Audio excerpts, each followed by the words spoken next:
I am not a criminal. I haven't been convicted of any criminal offense in my life. I kind of stayed out of trouble, right? Now, like anybody, I've got some dirt in my past. Everybody does. And people have tried to twist something that happened to me, 10 years ago into making me the bad guy. These people that want to discredit you, they're going to find something. If it's not criminal, maybe they'll dig up an old girlfriend that'll say you were abusive to her or whatever.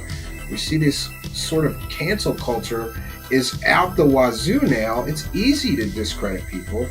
It's easy to discredit people, and it's easy to turn people against people, right? And also, I just want to give a word of caution to everybody that is, saying, well, pay one of these background check companies. The information from background check companies is often terrible. They conflate different people into one report. I got burnt myself in a situation where, I thought somebody had all these criminal convictions. It turns out it wasn't him, but a same name, somebody with the same name as him. You got to check the birth dates. You got to check, it's very problematic for somebody to, for example, pay $40 for a background check on somebody and then run on the internet and say, see, that guy's a criminal.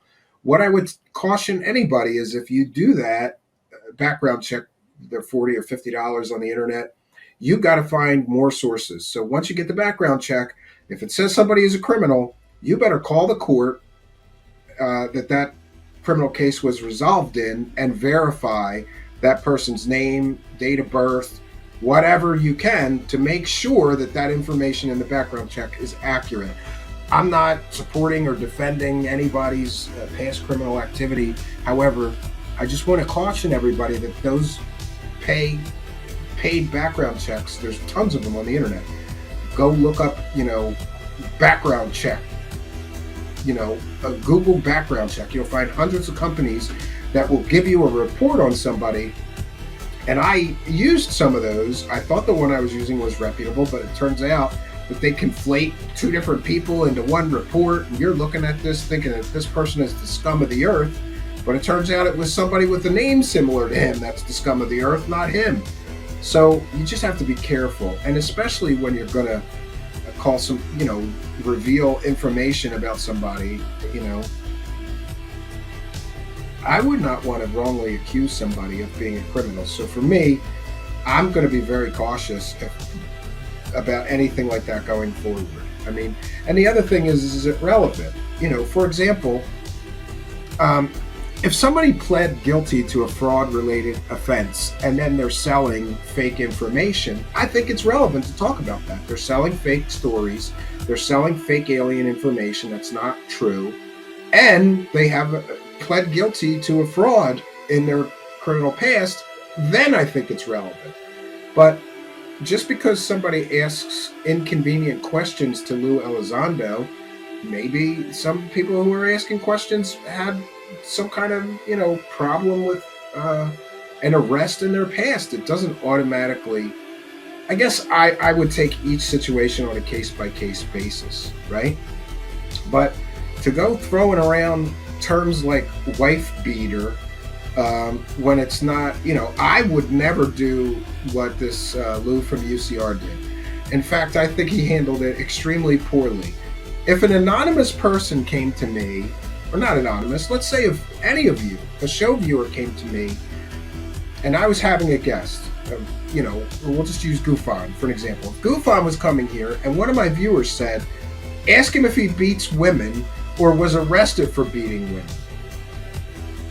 First of all, I would say, I would ask that person, do you have evidence that this is true? I'm not just going to ask, because even asking that question is throwing shade on that person. What I would have done in this situation with that Lou from UCR was in is he knew that was a question people wanted asked before his interview. I would have done the background check and checked with the courts. And if I had found a conviction for that, then I would ask him. But I wouldn't just ask a random guest if they beat women. That was cringeworthy. In his defense, I have to be fair to this Lou from UCR.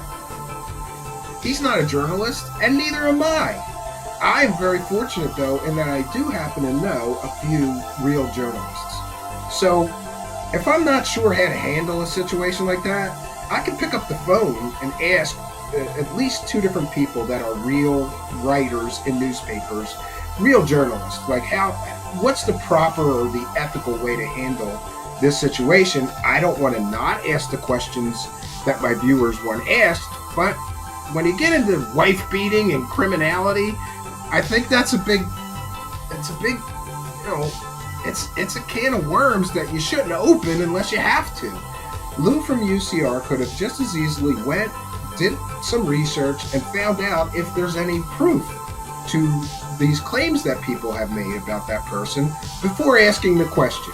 And I think, had he done his due diligence and done the work, and then asked the question because there was something there in his past, okay. But to just ask a guy if he beats women, and what is the evidence? He may have posted something sometime years ago saying something like, if a woman punched me, I would punch her back. That doesn't mean the guy's a wife beater. A criminal conviction for domestic assault means he's probably a wife. This whole situation is ridiculous. And again, I'm trying to be fair to this Lu from UCR, but what I will say is that guy does nothing but talk. He does nothing but talk, and people can say whatever they want. Oh, he did that big phone home. He's a champion of disclosure. Bullshit. For a few years now, that guy has sat there and talked. He does no research. He does no investigatory work. He has not broken a single story since doing his show. And I'm not trying to toot my own horn here, but you can see that I have a pattern of breaking new information, of bringing people, of investigating something and then reporting on what I found through my investigation. And again, not to throw shade on this guy, but he does nothing but sit there and talk. Talk's not going to help. How many hours of this guy talking and not doing anything is an audience going to withstand? And another thing, him putting out public, he put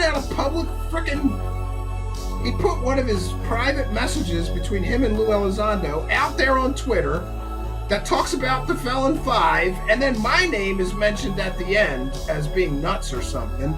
But people are conflating these things. Who's the Felon 5? Steve Campion's mentioned there. He must be a criminal.